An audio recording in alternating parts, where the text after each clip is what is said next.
Zdravo drugari, danas pričamo nešto o našem divnom piscu Ljubivoju Ršumoviću.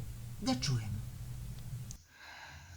Ljubivoje Ršumović je srpski pesnik, najpoznatiji po svojim pesmama za decu.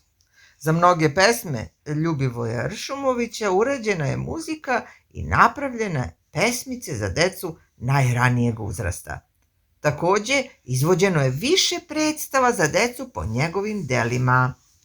Ljubivoje Ršumović rođen je u zlatiborskom selu Ljubišu. On živ. On živ. Jeste. Znači, rođen je 3. jula 1939. u Ljubišu, u zlatiborskom selu.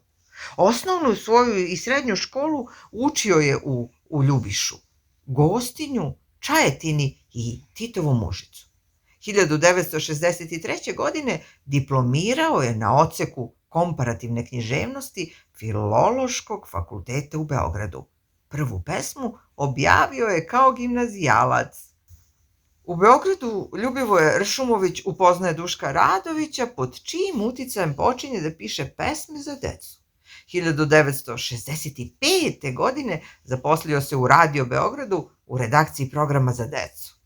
Zatim prelazi 68. u televiziju i radi poznate serije Dvogled, 1000 zašto, Hajde da rastemo, fore i fazoni.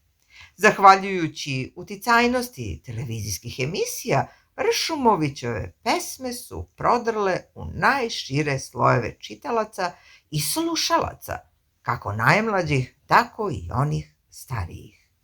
Dobitnik je mnogih nagrada i priznanja za doprinos dečjoj poeziji, među kojima su Neven, mlado pokolenje, nagradu Zmajevih dečjih igara je dobio Brankovu nagradu, Oktobarsku nagradu grada Beograda.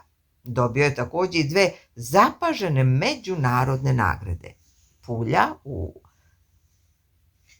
Bariju za celokupno stvaralaštvo za decu i nagradu UNESCO-a za bukvar dečijih prava na svetskom konkursu za knjigu koja propagira mir i toleranciju. Jedan je od osnivača i prvi predstavnik Odbora za zaštitu prava deteta Srbije pri organizaciji Prijatelji dece Srbije, u kojoj je aktualni predsednik Skupštine.